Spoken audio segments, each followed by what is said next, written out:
Challenge করে এবার কলকাতা হাইকোর্টের দ্বারস্থ অভিজিৎ গঙ্গোপাধ্যায়। তমলুকের বিজেপি প্রার্থীকে মামলা দায়েরের অনুমতি দিল আদালত। আগামীকাল বিচারপতি জয় সেনগুপ্তর এজলাসে শুনানির সম্ভাবনা। মনোনয়ন জমা দিতে যাওয়ার দিন তৃণমূল এবং বিজেপির মধ্যে অশান্তি বাধে। ঘটনাস্থলে উপস্থিত ছিলেন না তমলুকের বিজেপি প্রার্থী অভিজিৎ গঙ্গোপাধ্যায়, কিন্তু তা সত্ত্বেও তার বিরুদ্ধে পুলিশ এফআইআর দায়ের করে আর তাকেই চ্যালেঞ্জ করে এবার কলকাতা হাইকোর্টের দ্বারস্থ হয়েছেন অভিজিৎ গঙ্গোপাধ্যায়। সিবিএসই দ্বাদশের ফল প্রকাশিত হয়েছে। পাশের হারে ছাত্রীদের বাজিমাত। ছাত্রদের তুলনায় ছাত্রীদের পাশের হার প্রায় 6.5% বেশি। 91% বেশি ছাত্রী সিবিএসই দ্বাদশে উত্তীর্ণ। গতবারের তুলনায় সামান্য বেড়েছে পাশের হার। 1,16,000 পরীক্ষার্থী পেয়েছেন 90% বেশি নম্বর। 24,000-এর বেশি পরীক্ষার্থী পেয়েছে 95% বেশি নম্বর। সিবিএসই দ্বাদশের ফল প্রকাশিত হলো। অন্যদিকে কলেজের বাইরে রাস্তায় বসে প্রতিবাদ করছেন যোগেশ চন্দ্র চৌধুরী, কলেজের অধ্যক্ষ। সরাসরি আপনাদের নিয়ে যাব, ছবি আপনারা দেখতে পাচ্ছেন। পঙ্কজ রায় অধ্যক্ষ, তিনি রাস্তায় বসে বিক্ষোভ দেখাচ্ছেন। কৃষ্ণেন্দু অধিকারী আমাদের প্রতিনিধি রয়েছেন। কৃষ্ণেন্দু, কি হলো?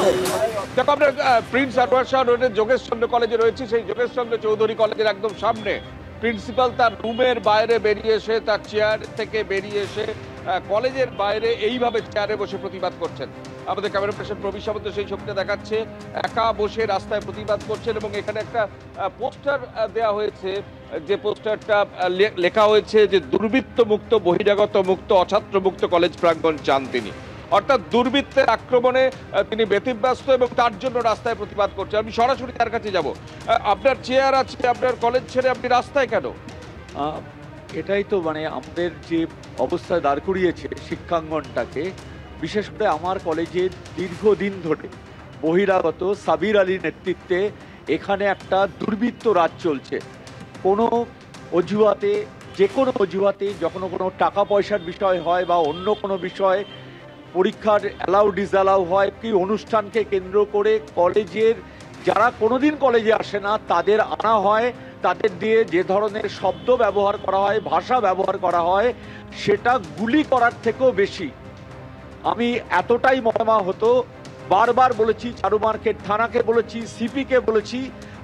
গতকাল রাত্রে আমি যে ইউনিয়ন সেক্রেটারি, হোম সেক্রেটারি, রাজ্যের হোম সেক্রেটারি, গভর্নর, কলকাতা বিশ্ববিদ্যালয়, ডিপিআই, সিপি, ডিসি সাউথ, চারু মার্কেট, সব জায়গায় মেল করেছি যে এরা বহিরাগত, এরা দুর্বৃত্ত।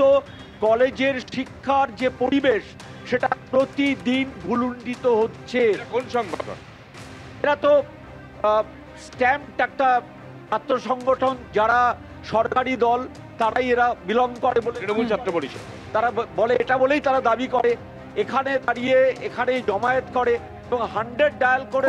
যোগেশ চন্দ্র কলেজের অধ্যক্ষ, তিনি রীতিমতো রাস্তায় বসে বিক্ষোভ দেখাচ্ছেন। কৃষ্ণেন্দু, ধন্যবাদ। আর এবার আপনাদের যে খবর দেখাবো, এফআইআর কে চ্যালেঞ্জ করে এবার কলকাতা হাইকোর্টের দ্বারস্থ অভিজিৎ গঙ্গোপাধ্যায়। তমলুকের বিজেপি প্রার্থীকে মামলা দায়েরের অনুমতি দিল আদালত। আগামীকাল বিচারপতি জয় সেনগুপ্তর এজলাসে শুনানির সম্ভাবনা।